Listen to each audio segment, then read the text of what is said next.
शीतला सप्तमी को बनाया जाने वाला राजस्थानी जो स्पेशल भोग रहता है, आज वो हम बनाएंगे। जो स्पेशली शीतला माता को चढ़ाया जाता है, जो सबसे प्रमुख है। यूँ तो बहुत सारे भोग होते हैं, लेकिन ये इस भोग के बिना शीतला माता का पूजन ही अधूरा होता है। तो आज हम बनाएंगे शीतला माता भोग के लिए बनने वाला राजस्थानी पारंपरिक राब, जिसके लिए सबसे पहले एक बर्तन में ली जाती है देसी छाछ, जो एकदम लगभग मक्खन वाली होती है, जिसमें खूब सारा मक्खन रहता है, जिससे क्या है खाने में बहुत ज़्यादा टेस्टी लगती है। तो 1 लीटर अगर हम बना रहे हैं तो इसमें 1.25 लीटर तो जाएगी छाछ, और 1 गिलास के करीब जाएगा उसके अंदर पानी। 1 चम्मच डालेंगे नमक, और 2 चम्मच डालेंगे हम मोटे दाने के, यानी कि थोड़ा बारीक से थोड़ा मोटा पीसा हुआ बाजरे का आटा, मतलब दलिया नहीं, दलिया से कम।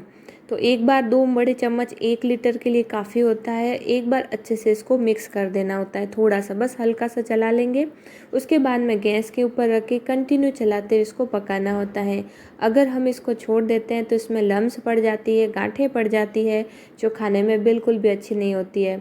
और जब राब बनाते हैं तो इसकी खास बात ये होती है, इसको कंटिन्यू चलाते हुए रहना है, और इसमें ना मक्खन वाली छाछ लेनी होती है, जिससे राब बहुत ज़्यादा टेस्टी बनती है। और अगर आटे का मेज़रमेंट परफेक्ट होता है तो सुबह एकदम चक्की के जैसी बनती है, जो खाने में बहुत ज़्यादा अच्छी लगती है।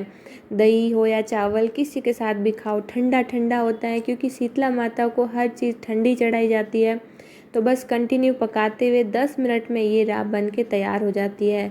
जैसे ही गाढ़ी होने लगे तब तो बिल्कुल भी ना छोड़िएगा, क्योंकि ये नीचे से अगर थोड़ी सी लग गई ना तो राब बिल्कुल ख़राब हो जाएगी, इसमें गांठें पड़ जाएगी और बिल्कुल भी अच्छी नहीं बनेगी। तो कंटिन्यू चलाते हुए आप देख सकते हो 10 मिनट में बढ़िया से गाढ़े होने लग जाती है, और इसके अंदर बबल्स आने लग जाते हैं। तो यहाँ पे गाढ़ा होना शुरू हो गया है, आप देख सकते हो। क्योंकि मक्खन वाली छाछ है तो ऊपर एकदम हल्की सी घी की कोटिंग आपको दिखेगी, जो बहुत ही अच्छा इसको फ्लेवर देती है, और दिखने में भी एकदम टेक्सचर बढ़िया वाला आता है।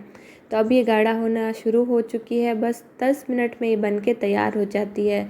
और क्योंकि हम इसको चख नहीं सकते हैं, तो सबसे पहले जब शीतला माता पूजन की जो सामग्री बनती है, जो पकवान बनते हैं, तो सबसे पहले हमारे यहाँ राजस्थान में यही राब बनाई जाती है, क्योंकि इसी का जो है सबसे खास अहम रोल होता है शीतला माता को भोग के लिए। तो यहाँ पे सबसे पहले हमने राब बनाई है, राब बन के रेडी हो चुकी है।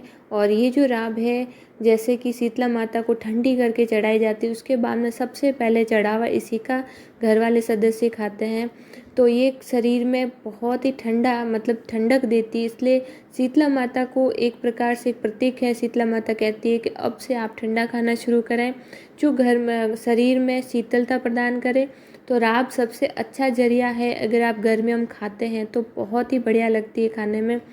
और खाने के साथ साथ ये इतनी ज़्यादा सेहतमंद होती है कि अगर आप डेली रात को गर्मियों में रात को बना दें, और सुबह इसका चाहे बच्चे हो या बड़े हो, दही और दूध के साथ अगर हम इसका नाश्ता करते हैं, इसका सेवन करते हैं, तो काफ़ी सारी बीमारियां भी दूर भाग जाती है। इतनी ज़्यादा ये हेल्दी स्वास्थ्यवर्धक होती हैं। तो आपने राजस्थानियों से सुना होगा, यहाँ की जो प्रमुख और ख़ास जो देसी डिश है वो यही है, जो शीतला माता की भी फेवरेट है। तो यहाँ पे हमारी राब कंप्लीट हो चुकी है, बन चुकी है, आप देख सकते हो। ये सुबह तक अच्छे से जम जाती है चक्की की जैसे, जो बहुत अच्छी लगती है, स्पेशली दही के साथ या फिर दूध के साथ। तो चलिए इसको तो हम रख देते हैं। अब मैं सुबह का आपको बताती हूँ हमारे शीतला माता पूजन की विधि, जहाँ पे बहुत सारी चीज़ें बनती हैं इसके अलावा। तो यहाँ पे मेरे पास है घी से बनी हुई दाल की पूरियाँ, मीठी पूरियाँ जिसको हमारे यहाँ गुड़ से बनाई जाती है, बाजरे का सोगरा, बाजरे का चूरमा जो गुड़ और घी के साथ बनाया जाता है। सारी ठंडी चीज़ें शीतला माता को चढ़ाई जाती हैं। तो यहाँ पे मैंने ले ली है जो है दाल की पूरियाँ, मीठी पूरी, बाजरे का सोगरा। अब इसके साथ जाएगा ये चूरमा 2 छोटे चम्मच के करीब। अब ये चढ़ावा कर रहे हैं, और यही चढ़ावा का जो एक्स्ट्रा भाग होगा ना, वो पूरे परिवार के सदस्य लेंगे। और इसी के साथ जाएगा हमारा जो हमने बनाई है राब। ये आप देख सकते हैं सुबह का टेक्सचर एकदम गाढ़ी हो चुकी है, एकदम मतलब कैसे बताऊँ, दही के जैसे बन के तैयार हो चुकी है। अब इसके अंदर जाएगा 1 चम्मच चावल, ये सारा प्रसाद होता है शीतला माता को। और इसी के साथ जाएगा एकदम गाढ़ा ठंडा दही जो एकदम भगवान जी के लिए सबसे पहले बनाया जाता है शीतला माता के लिए, और इसको अलग से रखा जाता है। जूठा नहीं किया जाता है जब तक कि मैया को नहीं चढ़ा जाता है। तो शीतला माता के लिए हमने प्रसाद तैयार कर लिया है। अब हम जाएंगे परिंदे पे। इसका जो चढ़ावा है परिंदे पे किया जाता है, क्योंकि स्पेशली जो ठंडा एरिया है सबसे वो होता है परिंदा, जहाँ पे हम पानी वगैरह रखते हैं। और इसी दिन हमारे यहाँ जो है जब सर्दियाँ चली जाती है तो मटकी भी इसी दिन रखी जाती है, धो के पानी स्टार्ट किया जाता है मटकी का। तो सबसे पहले शीतला माता को हमने नहला के उनके ऊपर चुनरी ओढ़ाई है, और इनको मक्खन लगा करके इनके हम थोड़े से काजल लगाएंगे दोनों के, और फिर कुमकुम की टीके लगाएंगे। यहाँ पे शीतला माता को सबसे पहले तैयार किया जाता है जैसे हम होते हैं, बस वैसे ही सेम। तो नहलाया है, लाल ओढ़नी ओढ़ाई है हमने, काजल लगाया है, तिलक लगाया है, और थोड़ा सा कुमकुम छिड़क लिया है, थोड़े से फूल चढ़ा दिए हैं माता जी को। और अब हम इसके ऊपर जो हम भोग लाए हैं उसको थोड़ा सा इस तरह से मसल करके शीतला माता को भोग लगाएंगे कुछ इस तरह से। सुबह का 6:30 का टाइम है, और ये परिंदा है जहाँ पे हम शीतला माता को भोग लगा रहे हैं। तो अब थोड़ा सा पूड़ी का भी हम थोड़ा सा भोग लगाएंगे, ये बस नाम का होता है, बाकी माता के सामने पूरा भोग जो है रख दिया जाता है। उसके बाद में पूजा की जाती है मटकी की। उसके बाद में मटकी की पूजा की जाती है। तो यहाँ पे आप देख रहे हो मैंने मटकी जो भर ली थी एक दिन पहले। तो सबसे पहले परिंदे को साफ़ करके मटकी को अच्छे से धो करके मटकी के ऊपर भी इसी तरह से 7 जो है काजल की बिंदियाँ लगाई जाती है, 7 कुमकुम की बिंदियाँ लगाई जाती है, क्योंकि शीतला सप्तमी बोलते हैं ना, तो शीतला सप्तमी के अनुसार 7 बिंदियाँ काजल और कुमकुम की लगाई जाती है। उसके बाद में इसके ऊपर जो तिलक का कुमकुम का जो पानी होता है छिड़का जाता है।